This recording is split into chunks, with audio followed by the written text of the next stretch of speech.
Compañeros, muchas gracias, buenas tardes. En este momento con nosotros el doctor internista Fernando Garay, quien nos va a explicar, a raíz de todo este conocimiento, estos meses que han pasado, doctor, ya se tiene un conocimiento mayor de la enfermedad de COVID-19 y por ende han mejorado o a ustedes ya han podido tener cierta confianza, depositar cierta confianza en ciertos tratamientos. Y usted hoy nos explica que hay 3 tratamientos que son parte de un solo protocolo que están practicando, al menos en el Hospital Escuela. ¿De qué se trata este tratamiento? Si nos puede detallar, doctor.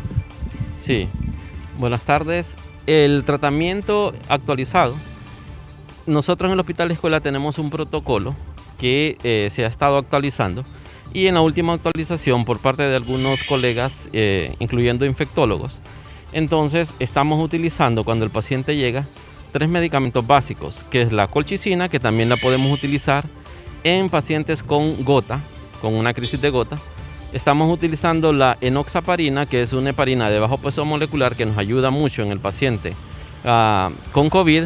Y también estamos utilizando un esteroide que es la dexametasona, el cual disminuye la reacción inflamatoria en el cuerpo.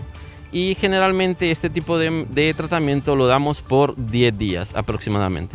Doctor, y este tratamiento lo puede utilizar cualquier tipo de paciente que desde que es diagnosticado y empieza con los síntomas, ¿a los cuántos días? ¿Cómo está esto?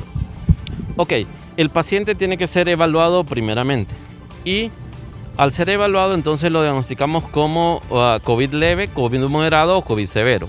Si es COVID leve, las reglas o lo que nosotros utilizamos en el Hospital Escuela solamente es acetaminofén y medios físicos por fiebre en algún momento. Y si el paciente, y esto es ya estar en casa, o sea, reposo en casa, aislamiento con todas las medidas que ya conocemos. Si el paciente llega con una crisis moderada y aparte el paciente tiene otras enfermedades como diabetes mellitus, hipertensión, obesidad, enfermedad pulmonar obstructiva crónica, insuficiencia renal crónica, entonces estos pacientes sí los dejamos hospitalizados e iniciamos este manejo que ya hemos hablado. ¿Este protocolo que se basa en estos 3 tratamientos puede ser también aplicado en casa? No, lo ideal es que no se aplique en casa.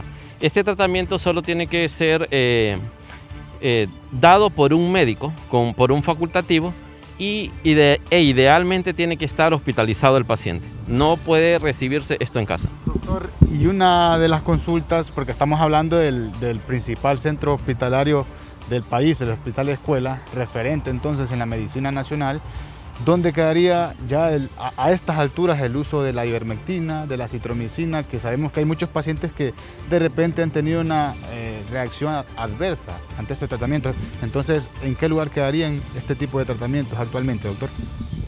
Ok, al principio, cuando empezaba la pandemia, no teníamos mucho conocimiento sobre el tratamiento de la misma. Entonces, incluso en el Hospital Escuela teníamos en el protocolo ivermectina y acitromicina, cloroquina que se podía dar. Pero en la actualidad, ya con los estudios que se han hecho a nivel mundial y los estudios dados por la CDC y la OMS, entonces ya no se deben de utilizar este tipo de medicamentos. Ya no se deben utilizar, doctor. Y siempre hace entonces el llamado que ustedes ya estos se están basando en estudios internacionalmente comprobados, ¿verdad? Aplicar el nuevo protocolo. Así es, nosotros nos basamos en los reportes de los estudios a nivel mundial y los reportes de la CDC y de la OMS.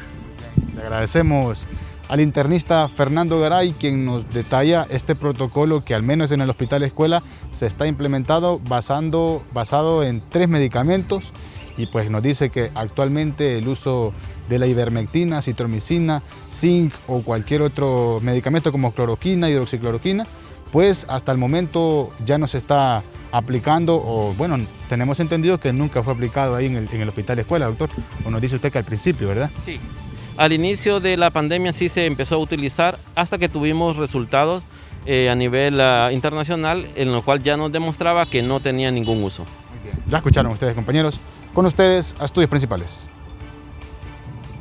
Y en la zona norte del país, hasta la fecha, se ha registrado